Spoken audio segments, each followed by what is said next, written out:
কি করছো মা? শিবরাত্রির পুজো দিয়ে আমরা চলে এসেছি, এবারে উপোস ভাঙবো। তার জন্য সাবু মাখা হচ্ছে, টক দই, সাবু আর চিনি। আচ্ছা, এগুলো দিয়ে সাবু মাখা হবে, আর এগুলোই আমরা খাবো আজকে। এখন রাত্রি 9টা বাজতে যায়, সবে পুজো দিয়ে এলাম।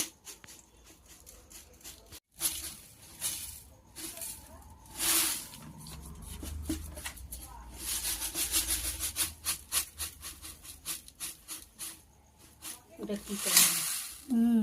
চিনিতে অনেক কিছু থাকে।